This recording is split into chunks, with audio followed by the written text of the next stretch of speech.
Hey, it's Jamie from jamieedwards.com again, and today I want to help you figure out if your dev lead or your boss is a narcissist and how you might figure out if they're not just somebody who's self-absorbed, but somebody who's going to make your career a living hell so you can figure out what to do next. Now, to start this video off, there's a couple disclaimers I need to make. First of all, there are people that can exhibit several of these behaviors, and that doesn't make them a narcissist. Second of all, I'm assuming that you're not lazy or a low performer and you really care about your job. If you're somebody who really doesn't care much about your job, you don't try very hard, and you're pretty much tuned out, some of these indicators that your boss may be a narcissist won't apply to you because they might be frustrated with you because you're really just not doing a good job. So the key thing to understand about what drives a narcissist, if you're thinking you might have a software dev lead or a boss or somebody in your company who you report to that is a narcissist, is something happened to them at some point in their life. Usually this starts during childhood, and they feel a lot of shame and they don't feel a lot of self-worth. And so they actually get energy by taking that out on other people and treating them really like crap. So I want you to know that this is different than somebody who's just self-absorbed. This is different than somebody that just puffs themselves up and thinks a lot of themselves. This is somebody that actually enjoys making life miserable for other people at work. So the first thing you can look for that's a sign that somebody you work for, and this doesn't matter if you're in UX or development or operations, somebody that you report to who has control over you on some level is usually the most dangerous person to run into that might be a narcissist, is they're first going to put you through what's called love bombing. And this is really when you first meet this person, they're going to treat you like you're the best person they've ever worked with, that they love everything about you. And if you've ever joined a new software company, you have to be a little bit careful that you don't assume this based on this tip I'm going to give you, because you can join a new software company or a new project and people treat you really well and they really are just genuinely happy to see you there. But the thing that's different about this is once this love bombing stops and this person stops giving you a bunch of admiration, there's usually some sort of failure event. There's something that you're going to do that's going to cause stress, and it's usually a minor thing that then is going to cause this person, this boss of yours, to look down on you and treat you really like crap from that point on.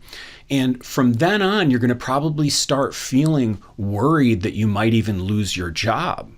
Now, usually the way you can tell this person really is a narcissist is, first of all, they're going to be heavily focused on your mistakes. When you talk with them privately, they're going to never say anything nice about you once that love bombing period is over. They're going to just cut you down, criticize you, always talk about how you could be doing things better and what your shortcomings are. And the other thing is they're going to be really vague about it. They may accuse you of things, but they're not going to have a lot of facts to back it up. So if you're a software developer or in operations or any of these positions, one of the best things you can do, and I'll talk about this towards the end of the video when I get into the tips for dealing with a narcissist, if you have one as a boss, is to use whatever you can to just keep track of what you're doing so that you can defend yourself against this person. Now, the odd thing is, usually if somebody truly is a narcissist and not, again, just self-absorbed, is one of the things you're going to notice that's really weird is, and I've only had a couple people I've reported to in my career that were like this, but it was very clear to me once I looked into it what really was causing this is there's usually a big disconnect between how you're performing and what their perception of it is. So you may be working overtime, you might be learning things really fast, you're producing a lot of value, and everybody around your team loves you. They think you're a great performer, everybody's satisfied with you but this one person. And if you see that big disconnect, remember the reason for that is someone who's a narcissist, they actually cannot conceive of the fact, at least to anybody else, that they've ever done anything wrong. And so if you actually perform well, that kind of flies in the face of their view of the world. Their view of the world is that everybody's out to get them, and they're seeking validation for that. They want to actually find proof in the world and in the workplace that everybody else is the problem and not themselves. So another thing you're going to notice if you work with a narcissist is they're going to often take credit for your work. You may work really hard on something and they make a promise to you, hey, do this for me and I'll make sure it's worth your time, or I'll give you a raise, or they'll give you some reason why they really think it's a good idea for you to do it. And oftentimes they'll make it sound like they're really happy about that you are somebody who came up with this idea. And then you'll see them in front of the company. I actually have a story about this. I joined a company very briefly. I was not there very long, where they brought me into this company and I worked underneath this gentleman, one of the heads of the company at that time. And he was meeting with me about some of my ideas. And I was trying to convince him why I thought they were really valuable. They were really things around DevOps and continuous delivery at that time. And in the meetings privately with this person, they just thought my ideas were really bad. They basically cut me down. They criticized me all the time. And then fast forward 2 weeks later, and he gives a presentation remotely or, over Skype to everyone in the company, including bullet points of all the ideas I had given him. And so if you run across somebody who criticizes your ideas privately, but then champions them while in front of other people, keep in mind, again, that's that narcissistic desire for somebody to validate that they are the smart person or they are the person of value and everybody else is out to get them. And so they can't conceive of the fact that your ideas or something you might do is really of any value. Another key thing that you can notice when you're around a narcissist is, first of all, they're going to have a really hard time. It's almost impossible for them to admit that they ever do anything wrong, to the point that something they may have told you before, don't do this. As an example, they might say, if it was a software developer who's leading you, who's a narcissist, no, don't write the code that way. You need to write it this other way. They might give you a pattern or a preference or a library they tell you to use. And in the future, they may actually contradict that and tell you, no, I didn't tell you to do that. I told you to do something else. And it's going to drive you nuts. You're going to think, what is wrong with this person? How is it possible that I feel like I understand what they're asking me to do and they just keep jerking me around? But they enjoy that. Remember, they're looking to make you suffer. Now, if you try to call them out on it, they're going to actually accuse you of being negative. If you've ever had somebody say to you, well, I think you're being overly dramatic about it, or, I think really you're being very defensive and combative right now when you bring up something legitimate and you're not just complaining, you're actually trying to defend a stance and you're really just trying to do a good job and they're preventing you from doing it. Again, that's just that defense mechanism for someone who's a narcissist where they can't possibly conceive of, because they've got a real problem. They really need to get mental help, honestly. They've got a real problem with their self-worth and the way they relate to the rest of the outside world. And so when you conflict with that, you're really going to get nowhere with that person. And you're going to notice also one of the key things when you join a team, if you're concerned, is my lead or is my boss a narcissist, is everyone around you is going to be defeated and sick and tired, really, and exhausted.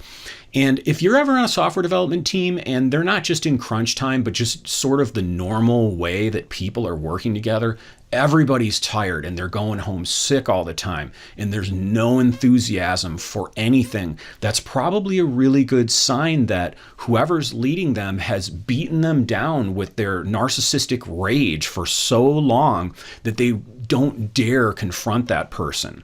So what should you do if you're working for a narcissist? Well, ultimately, I can't say this in any simpler terms. If you want to stay healthy and you don't want to make your personal life suffer and you don't want to screw up your personal relationships and your responsibilities and you don't want to screw up your career, ultimately, you need to get out.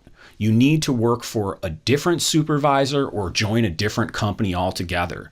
Now, I realize, however, that may not be realistic for you. So I want to give you a couple little tips, things I've done when I was in this situation that helped me cope with it until I was able to move on. And hopefully that'll help you a little bit here. So the first thing you can do to really protect yourself from a narcissist, if you're working under one temporarily, is to take really good records of anything you change in the software or in the system. Because they're going to use your words against you, they're going to lie, they're going to be combative with you. You need to make sure you use things like source control. If you're using document management software and things like that, make sure version history is turned on, because they will actually accuse you of doing things you didn't do. And if you don't have a way to prove that, you're ultimately going to put yourself in a harder position to defend yourself with facts. And often narcissists will accuse you of things with no facts to back them up. So if you have something that you can produce, there's no problem. But you need to be very detailed about this. You need to take good notes, and you need to use every piece of software at your disposal and every tool you have to really just protect yourself until you're able to leave. The other thing I would recommend is don't do any extra work on what I would call invisible promises. This is when your employer, who's a narcissist, tries to convince you, you got to do this one thing for me and I'll make sure that we make it right, or we'll make sure you get a raise. If you don't get that in both in writing and that it's actually been made visible to someone other than the narcissist, then it's really just a contract between you and a person that you really shouldn't trust anyway, and you're putting yourself in a really dangerous position.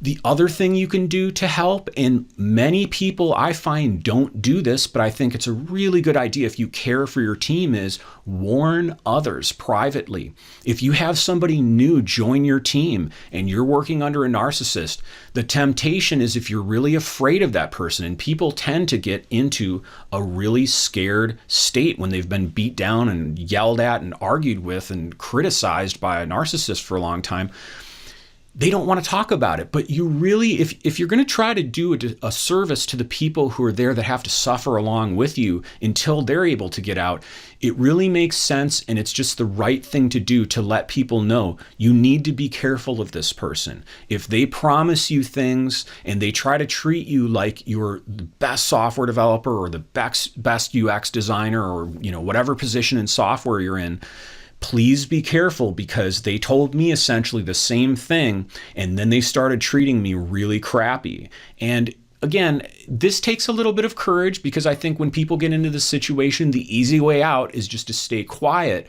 But I've found in my software development career that I've built relationships with people that have lasted a long time, and it often came from me being by their side when I was in a difficult situation, such as working underneath a narcissist.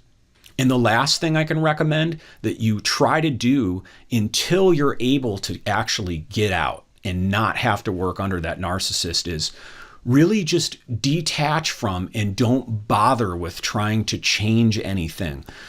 It can be really frustrating when you're in this situation, and I've been in it, like I said, a couple times before in my career, and you really feel like, I need to fix this, and there's got to be some way that I can maybe reveal to his boss or somebody else or her boss, whoever it is, that this person's a narcissist. And obviously you're not going to necessarily use those words. You're going to try to back it up with facts. But remember, this person is really sneaky, and you can't trust them, and they don't operate the same way as other people. Even if they're confronted with facts about their behavior, they're going to refuse to deal with it. And that's why many of them, they're not actually pulled out of the position they're in until they're fired, or they just keep getting promoted because they kind of hide the way they're managing people until it's too late.